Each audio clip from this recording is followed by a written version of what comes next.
There's a timeless principle in the dynamics of empire that Washington appears to have entirely forgotten.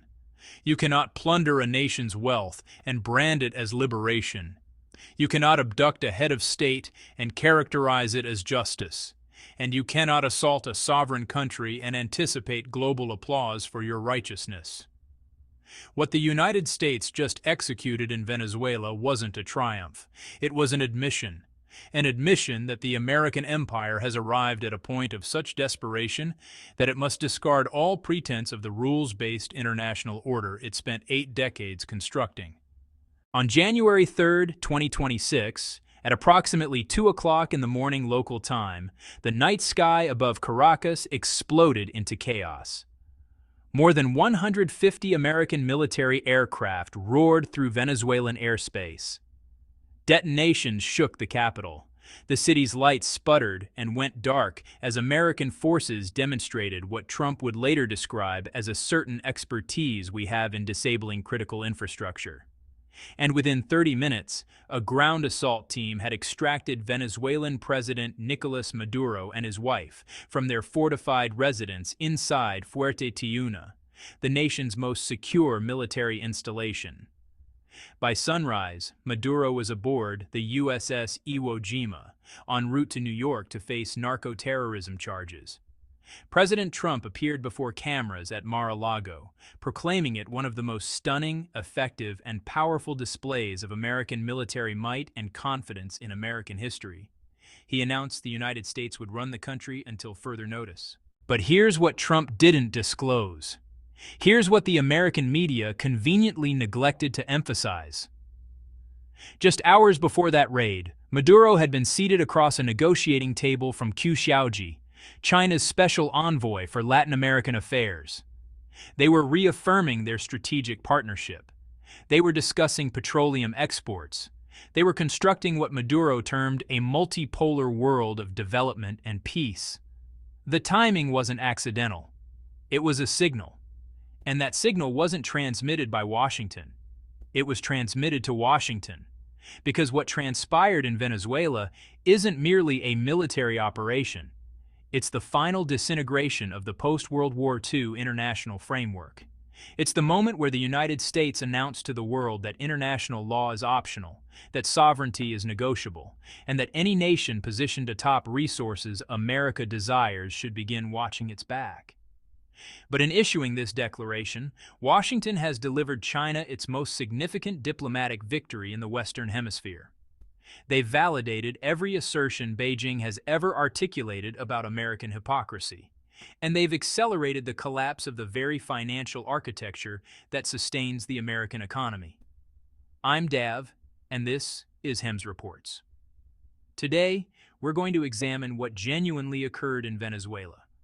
We're going to expose the petroleum-soaked calculations behind this military gambit.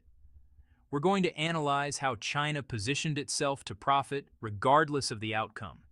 And we're going to explain why this tactical success may ultimately be remembered as the strategic miscalculation that shattered America's influence over the global South. The prize. Understanding Venezuela's geological treasure. To comprehend why this matters, you first need to grasp what Venezuela actually represents on the global chessboard.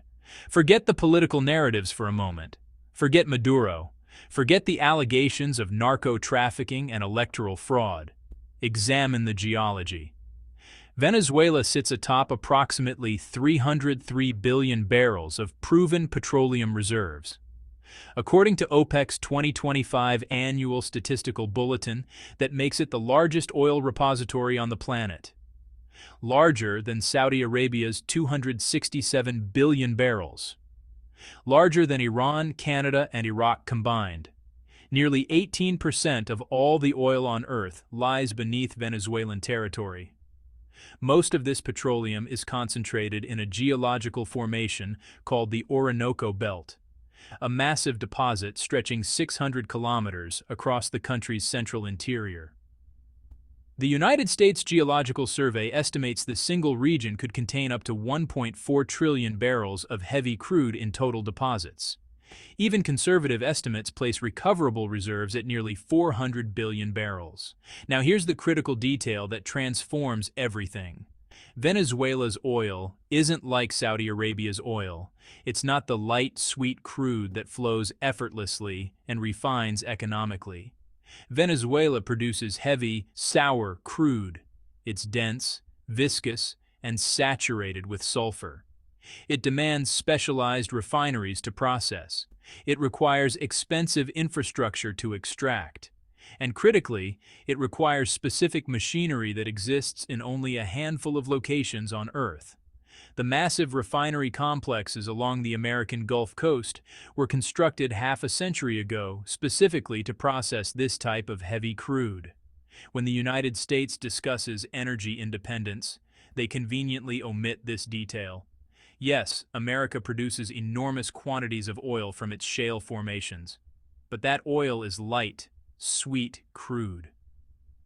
The American industrial apparatus, the refineries that generate diesel, jet fuel, and the essential lubricants of modern logistics, was architected to operate on the thick petroleum from the Orinoco.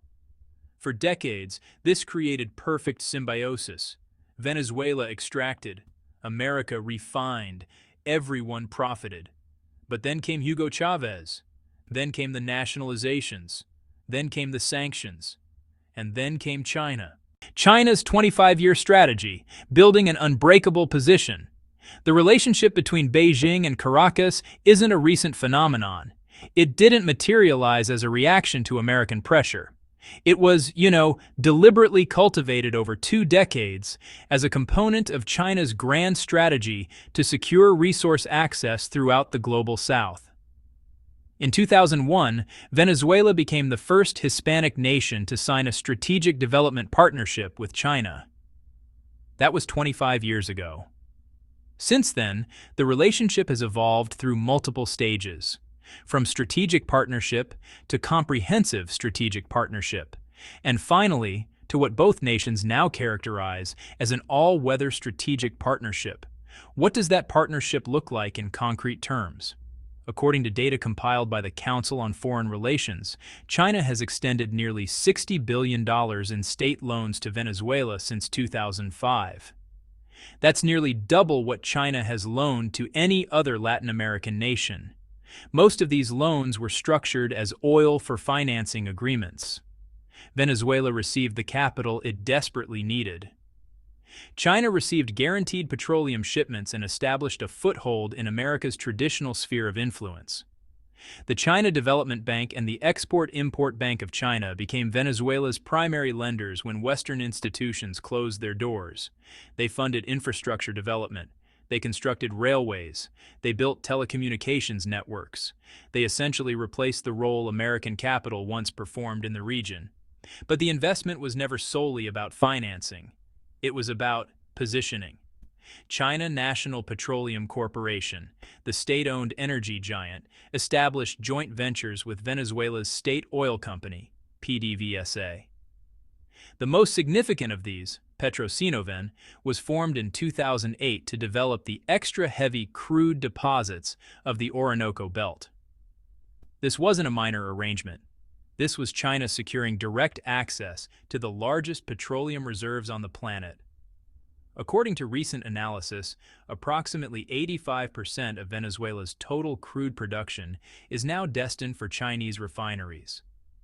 China constructed specialized facilities capable of processing the heavy, sulfurous Venezuelan oil that other nations couldn't handle efficiently. They created the infrastructure. They trained the personnel. They made themselves indispensable. And then, in May 2024, China and Venezuela signed an investment protection and promotion agreement. This wasn't widely reported in Western media, but it represented a significant development. It established a formal legal framework protecting Chinese companies operating in Venezuela, ensuring their assets would be safeguarded regardless of political changes. Beijing was preparing for precisely the scenario that just unfolded. January 3rd, walking into China's web. When American forces captured Maduro, they walked into a country where China has embedded deep commercial roots. They seized a leader who, just hours earlier, was meeting with Chinese diplomats to discuss expanded cooperation. And honestly, they created a crisis that, regardless of how it resolves, serves Beijing's strategic interests. Consider the immediate aftermath. China's foreign ministry issued a statement describing the operation as deeply shocking and the blatant use of force against a sovereign state. Foreign Ministry spokesman Lin Jian called it a violation of international law, the UN Charter, and basic norms governing relations between nations. China demanded the immediate release of Maduro and his wife. But look past the diplomatic language. Listen to what China did not say. Beijing didn't threaten military retaliation. They didn't announce sanctions. They didn't withdraw their ambassador or sever diplomatic ties. Instead, Chinese officials emphasized their intention to maintain positive communication and cooperation with whoever ends up governing Venezuela. They made clear their commitment to oil exports would not change regardless of how the situation evolves. This isn't weakness. This is strategic patience. China understands something Washington apparently doesn't. You don't need to control the government to control the resources. You need to control the infrastructure, the shipping lanes, the refining capacity, and the financial relationships that make resource extraction profitable. According to analysts at the Economist Intelligence Unit, China is positioning itself to protect its investments regardless of who sits in Caracas. The billions of dollars in infrastructure they've built over 2 decades doesn't disappear with a regime change. The joint ventures remain operational. The debt obligations remain in force. The commercial relationships with Venezuelan businesses and military officials persist. Meanwhile, the United States is now stuck managing a country of 30 million people with no clear exit strategy. They've removed Maduro, but his entire government structure remains in place. Vice President Delcy Rodriguez has assumed the presidency. Defense Minister Vladimir Padrino Lopez still commands the military. The apparatus of the state hasn't collapsed, it's simply lost its figurehead. Trump suggested the U.S. would run the country for an indefinite period. But what does that actually mean? It means responsibility for an economy that has contracted by 75% over the past decade. It means managing a nation where hyperinflation destroyed the currency. It means providing electricity, clean water, and basic services to a population that has seen 6 million of its citizens flee abroad. China gets to observe this unfold from a comfortable distance, offering assistance, maintaining relationships, and waiting for the inevitable moment when Washington discovers that occupying a country is far more expensive than invading one. The global backlash. Even allies condemn the raid. The global reaction to the Venezuela operation reveals something profound about where America now stands in the international order. The coalition that condemned this action wasn't limited to the usual suspects. It wasn't simply Russia, China, and Iran. It included some of Washington's closest regional partners. Brazil, the largest economy in Latin America, and a nation led by President Luiz Inácio Lula da Silva, issued one of the most forceful condemnations. Lula called the operation an unacceptable line that had been crossed. He warned it represented the first step toward a world of violence, chaos, and instability where the law of the strongest prevails over multilateralism. He invoked the worst moments of interference in Latin American history, a reference to the brutal U.S.-backed dictatorships that terrorized the continent during the Cold War. Mexico's president, Claudia Sheinbaum, was equally direct. She stated the strikes breached the UN Charter and demanded an immediate end to all acts of aggression. At a January 5th press conference, she delivered a line that will echo through history. The history of Latin America is clear and conclusive. Intervention has never brought democracy. Colombia's president, Gustavo Petro, called it aggression against the sovereignty of Venezuela and of Latin America. Chile's outgoing president, Gabriel Boric, condemned what he described as a violation of an essential pillar of international law. These aren't hostile nations. These are democracies. These are countries that trade heavily with the United States. These are leaders who refuse to recognize Maduro's contested 2024 election victory. And yet they united in condemnation of American action. On January 4th, Brazil, Spain, Chile, Colombia, Mexico, and Uruguay issued a joint statement expressing profound concern and firm rejection of the military actions carried out unilaterally in Venezuelan territory. They described Latin America as a zone of peace and warned against any intent for governmental control, administration, or foreign appropriation of natural or strategic resources. That last phrase is critical. They weren't defending Maduro. They were warning Washington that seizing Venezuela's oil would be recognized for what it is: imperial theft, dressed in the language of liberation. The UN Security Council, International Law on Trial. The United Nations Security Council convened on January 5th at the request of China, Colombia, and Russia. Venezuela's representative delivered a statement that framed the stakes clearly. Today, it is not only Venezuela's sovereignty that is at stake. The credibility of international law, the authority of this organization, and the validity of the principle that no state can set itself up as judge, party, and executioner of the world order are also at stake. Jeffrey Sachs, the Columbia University economist who briefed the council, cut to the heart of the matter. The issue at stake today is not Venezuela's character. The issue is whether any member state, by force, coercion, or economic strangulation, has the right to determine Venezuela's political future or to exercise control over its affairs. The answer the world is giving, with near unanimity, is no. And that unanimity is itself a victory for Beijing. For years, China has positioned itself as an alternative to American-led institutions. Through BRICS, through the Belt and Road Initiative, through the New Development Bank and the Asian Infrastructure Investment Bank, Beijing has been constructing parallel systems that reduce dependence on the dollar-dominated financial architecture Washington controls. The Venezuelan crisis has handed China the most powerful validation of this strategy imaginable. Every speech Xi Jinping has ever delivered about American hegemony, every warning Chinese diplomats have issued about the weaponization of finance, every argument Beijing has made about the need for a multipolar world, all of it has just been proven correct in the most dramatic fashion possible. De-dollarization, the financial earthquake. The statistics on de-dollarization tell a story that should terrify American policymakers. According to IMF data, the dollar's share of global foreign exchange reserves has fallen to 58%, the lowest level since the turn of the millennium. Central banks worldwide added over 1,000 metric tons of gold to their reserves in 2024, the third consecutive year of massive purchases as nations seek alternatives to dollar-denominated assets. China and Russia now conduct most of their bilateral trade in yuan and rubles, bypassing the dollar entirely. Brazil and China signed a yuan real trade settlement agreement. India is purchasing Russian oil in rupees.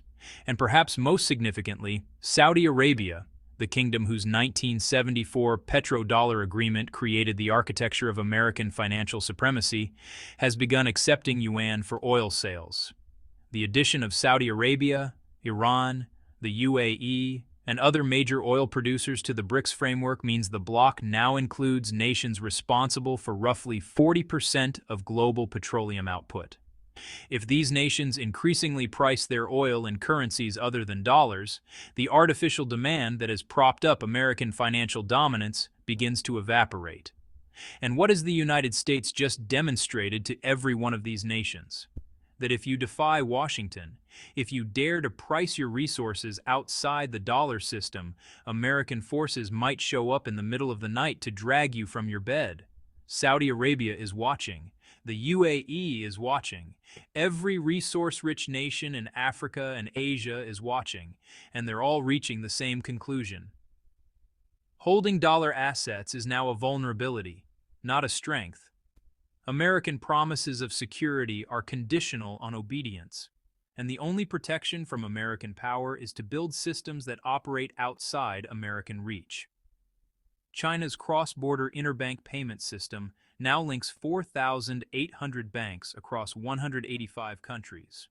The mBridge project, a central bank digital currency platform involving China, Hong Kong, Saudi Arabia, Thailand, and the UAE, allows immediate settlement in local currencies without touching the American financial system. These are the escape routes the Global South is rapidly constructing. The Venezuela operation didn't slow this exodus. It accelerated it. The tactical brilliance of the military operation itself cannot be denied. American forces suppressed Venezuelan air defenses consisting of 53 long and medium-range systems, dozens of short-range missiles, and over 440 anti-aircraft guns. They paralyzed ground forces numbering 93,000 troops. They extracted Maduro in under 30 minutes of ground time. Only 7 American service members were injured. Honestly, it was a technical masterpiece. But military competence is not the same as strategic wisdom. The United States has demonstrated it can capture any leader, anywhere, at any time. It's proven its dominance in kinetic warfare is unmatched. But it has also proven that it no longer cares about international law, about sovereign equality, about the careful diplomatic architecture that kept great power competition from descending into chaos for 80 years. The precedent has been established. A powerful nation can now indict a foreign leader on criminal charges, build up military forces in the region under the guise of counter-narcotics operations, and then launch a full-scale assault to capture that leader for trial in domestic courts. Every norm has been shattered, every line has been crossed, and every nation with resources America wants is now asking the obvious question, are we next? China doesn't need to say this out loud. They simply need to remain the alternative. They need to continue offering loans without political conditions. They need to maintain investments regardless of who governs. They need to demonstrate that partnership with Beijing doesn't come with the threat of midnight raids and regime change.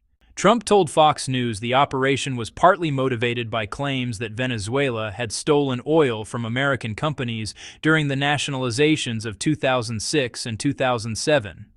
He demanded Venezuela be made to repay what he described as confiscated infrastructure. He spoke openly about American companies rebuilding Venezuela's crippled oil industry. The scale of that industry's collapse is staggering. At its peak in the late 1990s, Venezuela was producing 3.5 million barrels of oil per day. By 2025, that figure had fallen to roughly 960,000 barrels. Decades of underinvestment, corruption, brain drain, and the cumulative impact of American sanctions have left the infrastructure in ruins. Estimates suggest it would require $180 billion in investment over the next 15 years just to restore production to its former levels. Even maintaining current output would require $50 billion. The refineries are aging. The equipment is failing. The skilled workers have fled. American oil majors are unlikely to commit the capital required for this reconstruction without extraordinary guarantees. They have long memories. They remember the nationalizations. They remember the seizures. And they know that any investment they make could be swept away by the next government that decides to reclaim sovereign control over national resources. Meanwhile, China has already built the relationships, the infrastructure, and the institutional knowledge to operate in Venezuela's challenging environment. Chinese companies didn't leave during the sanctions. They adapted. They found workarounds. They demonstrated the patience that American corporations, pressured by quarterly earnings reports and shareholder expectations, simply cannot match. The most likely outcome is not an American renaissance in Venezuelan oil. Its continued dependence on Chinese expertise and Chinese capital, regardless of who sits in the presidential palace. As I record this, Nicolas Maduro sits in a federal detention facility in New York, awaiting trial on charges that carry potential life sentences. His wife remains in custody beside him. The government he led for 13 years continues to function under Vice President Delcy Rodriguez, whom Trump described as essentially willing to do what we think is necessary. But the Venezuelan military remains intact. The intelligence services remain operational. The Chavista political structure that has dominated the nation for a quarter century hasn't been dismantled. It's simply lost its most prominent figure. International law experts have been unequivocal in their assessment. Jeffrey Robertson, one of the world's foremost human rights lawyers, stated the strike was contrary to Article 2 of the UN Charter and qualifies as a crime of aggression under international law. Professor Olivera Georgievich-Rauchko of Kingston University noted there was no evidence whatsoever to support claims of self-defense or UN Security Council authorization that would make the operation legal. UN Secretary-General Antonio Guterres expressed deep alarm and warned of potential worrying implications for the region.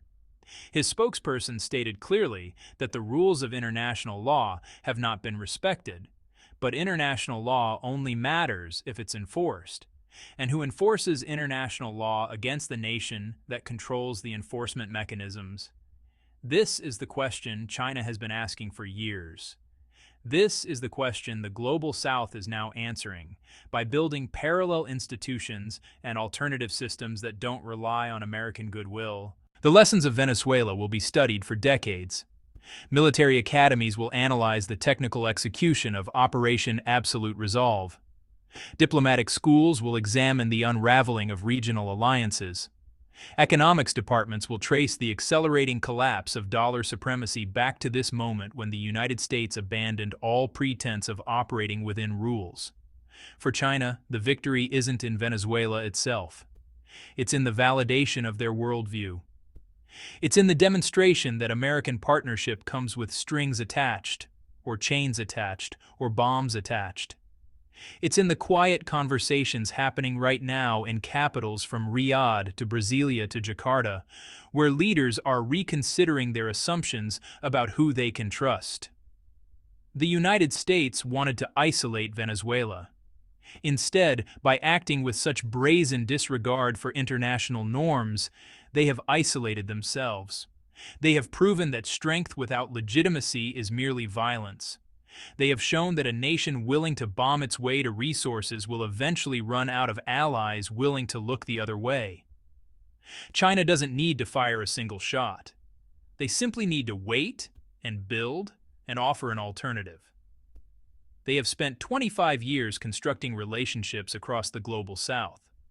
They have invested in infrastructure while America invested in aircraft carriers. They have built bricks while America built sanctions regimes that pushed nations away.